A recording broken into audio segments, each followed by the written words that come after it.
Cocos films എന്ന് പറയുന്ന ഒരു സ്ഥാപനം ഞാൻ സ്റ്റാർട്ട് ചെയ്തത്, എൻ്റെ പ്രൊഡക്ഷൻ യൂണിറ്റ് സ്റ്റാർട്ട് ചെയ്തത് 1985. പല കമേഴ്ഷ്യൽ ഹിറ്റ്സും ഞാൻ ഉണ്ടാക്കിയിട്ടുണ്ട്. പക്ഷേ എന്നെ ഉദ്ദേശിച്ചിട്ട് വളരെ ക്ലാസിക്കലായിട്ട് എൻ്റെ ലൈഫ് ടൈമിൽ എവറിൽ ഒരു മൂവിയാണ് ദേവദൂതൻ. അപ്പം എൻ്റെ യാത്രയിൽ പരിചയപ്പെട്ട, എൻ്റെ യാത്രയിൽ ആദ്യം തൊട്ടുള്ള ഒരാളാണ് മോഹൻലാൽ. അതിനുശേഷം മറ്റേ സിബി വന്നു, രഘുനാഥ് പലേരി വന്നു. പലേരി എൻ്റെ മടവിൽ കാവടി എന്ന് പറഞ്ഞ പടം എടുത്തിട്ടുണ്ട്, എഴുതിയിട്ടുണ്ട്. അപ്പോൾ അങ്ങനെ പല ബന്ധങ്ങളും കൂട്ടിയിണക്കി വന്ന ഒരു സമയമായിരുന്നു. അതെനിക്കറിയാം. പൈസ കിട്ടിയില്ല എന്നുള്ളത് മാത്രമേ ഉള്ളൂ. അതിൽ ഞാൻ ദുഃഖിതനല്ലായിരുന്നു. പക്ഷേ എനിക്ക് വണ്ണാനും ഫോഴ്സ് ബാക്കും കാര്യങ്ങളും അറിയാമല്ലോ, ഒരു സാമ്പത്തികമായിട്ട്.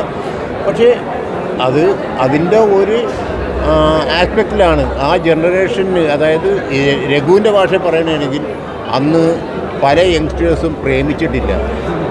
ആ പ്രേമം അല്ലെങ്കിൽ അനുരാഗം എന്ന് പറയുന്ന, സ്നേഹം എന്ന് പറയുന്ന സാധനം ഇപ്പോഴാണ്, ഈ ജനറേഷനാണ് ആൾക്കാർക്ക് മനസ്സിലാവുന്നത്.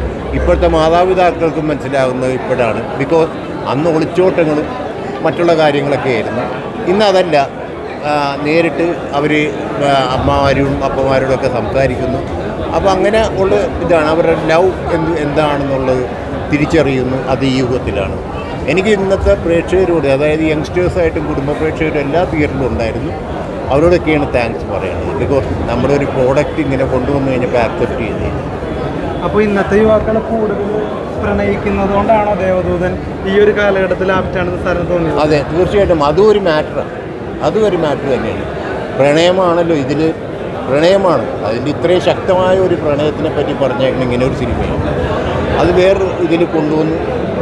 അത് നമ്മൾ വളരെ ഡിഫറൻ്റായിട്ട് ചെയ്തു കഴിഞ്ഞപ്പോഴത്തേക്കും നാച്ചുറലി അത് കൊണ്ടുവരണം എന്ന് തന്നെയായിരുന്നു ഞങ്ങളുടെ എല്ലാ ടീമിൻ്റെയും ആഗ്രഹം.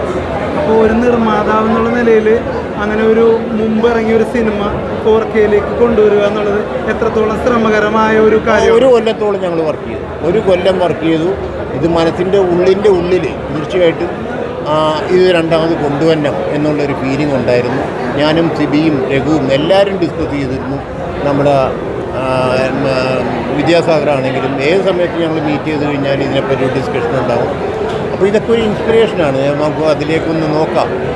പക്ഷേ അത് എങ്ങനെ ഇന്നിപ്പോൾ ഈ ഒരു കൾട്ടിലേക്ക് നമ്മളതൊക്കെ മാറ്റി ചെയ്തു. 4K അറ്റ്മോസ്ഫിയറിൽ ചെയ്തു. ആൻഡ് ഇത് എന്താ പറയുക, DI ചെയ്തു. മറ്റേ 4K ഇതിൽ വന്നു. അപ്പോൾ അതിൻ്റെ ഡൈമെൻഷനിൽ വന്നു. ഇന്നത്തെ ഇപ്പോൾ നിങ്ങൾ കാണുന്ന ഈ എഫക്ട്സ് ഒന്നും തന്നെ അന്ന് ഗ്രാഫിക്സ് ഇല്ല, മനസ്സിലായി. ഇന്ന് വളരെ ഈസിയാണ് ഇതിലുള്ള പല സീക്വൻസ് ചെയ്യാനായിട്ട്. ആ ഗ്രാഫിക്സ് ഇല്ലാതെ ഞങ്ങളത് എടുത്തു. അതിന്ന് പ്രൂവ്ഡായി. അപ്പോൾ അത്രയും കഷ്ടപ്പെട്ട് ഇപ്പോൾ തിയേറ്ററിലെത്തി തിയേറ്റർ ഓഡിയൻസിൻ്റെ കൂടെ ഇരുന്നത് കണ്ടപ്പോൾ ഉള്ള ഫീലിംഗ് കൂടി പറയാമോ സാർ? ശരിക്കും പറഞ്ഞാൽ കണ്ണീർ കറക്റ്റായിട്ട് വെള്ളം വന്നിരുന്നു കാരണം എനിക്കെന്ന് വെച്ച് കഴിഞ്ഞാൽ നമ്മൾ 24 വർഷത്തിൻ്റെ സ്ട്രഗിളിൽ നമുക്ക് ദൈവം ഒരു സക്സസ് തരുമ്പോൾ അത് പ്രേക്ഷകരുടെ രൂപത്തിലാണെങ്കിലും എൻ്റെ കൂട്ടുകാരുടെ രൂപത്തിലാണെങ്കിലും അങ്ങനെ വരുമ്പോഴത്തേക്കും അത് ആക്സെപ്റ്റ് ചെയ്തിട്ടുള്ള സന്തോഷ കണ്ണീരെന്നും പറയാം, സങ്കടത്തിൻ്റെ കണ്ണീരെന്നും പറയാം. Thank you. അതാണ് എൻ്റെ ഒരു ഫീലിംഗ്. ഇനി കൂടുതൽ പറഞ്ഞ് ഞാൻ കരയും.